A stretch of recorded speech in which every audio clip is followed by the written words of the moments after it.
He was so heartless that he allowed his own son to die in enemy captivity. So ruthless that, directly or indirectly, more than 2 crore people were buried beneath the soil because of his decisions. And yet he was so fearful that when news of an enemy invasion reached him, he reportedly collapsed in shock. Still, history remembers him as the man of steel, Joseph Stalin, the iron ruler of Soviet Russia. Joseph Stalin, one of the most powerful and controversial leaders of the Soviet Union, was neither Russian by birth nor was Stalin his real name. He was born in Georgia, and his original name was Joseph Vissarionovich Jugashvili. The name Stalin, meaning steel, was adopted later in his revolutionary life. Stalin was born in the small Georgian town of Gori, near the banks of a local river. The modest house where he was born and the narrow streets where he spent his childhood still exist today. What was once a simple village later transformed into a modern city. The land was beautiful, but the man it produced would one day terrify the world. Poverty marked Stalin's childhood deeply. His face carried scars from illness, and hardship shaped his personality early on. His father worked as a cobbler but was addicted to alcohol and often beat his son. His mother earned money washing clothes for others and struggled to keep the household alive. She believed her husband was useless, but she was equally disappointed in her son. As a boy, Joseph frequently fought with other children and was involved in petty crimes. He eventually formed a small gang, becoming its leader. The boys stole food from shops and escaped by jumping into the nearby river when chased. Despite their poverty, Stalin's parents dreamed of a religious future for him. At the age of 14, he was sent to a religious seminary in Tbilisi, then known as Tiflis. They hoped strict discipline would reform him and lead him toward priesthood. But discipline could not silence rebellion brewing inside him. One day while buying fruit, Stalin received his purchase wrapped in a piece of paper. That paper turned out to be revolutionary propaganda written by followers of Vladimir Lenin. He read it, hid it, and unknowingly took his first step toward revolution. Soon after, secret police raided his hostel room, suspecting revolutionary activity. They searched his belongings but never checked his pockets. The pamphlet survived the raid. Though Stalin later burned it, the ideas it carried had already ignited his mind. He began secretly studying Karl Marx, whose ideology directly challenged religion and authority. When the seminary discovered this, Stalin was expelled. Now on his own, he worked small jobs, including a clerical position at an observatory in 1899. At the same time, he grew deeply involved with underground revolutionary groups and joined the Russian Social Democratic Labor Party.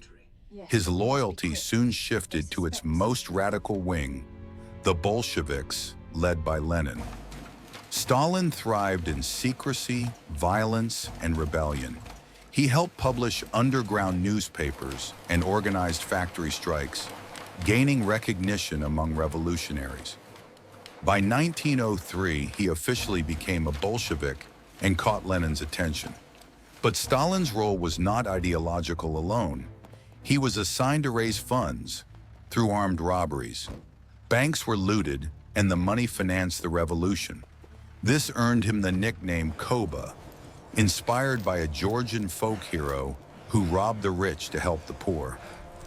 Between 1903 and 1913, Stalin was arrested multiple times and exiled to Siberia. These labor camps were brutal and meant for the most dangerous prisoners. Yet Stalin escaped repeatedly. His endurance in these harsh conditions earned him a new name, Stalin, meaning steel. By 1912, the Bolsheviks had formed the Communist Party, and Lenin placed Stalin in its central committee. In 1913, Stalin was arrested again and imprisoned until the Russian Revolution of 1917, when chaos allowed his escape. The Bolsheviks seized power, and Stalin's influence grew rapidly. His greatest political victory came in 1922 when Lenin appointed him Secretary General of the Communist Party.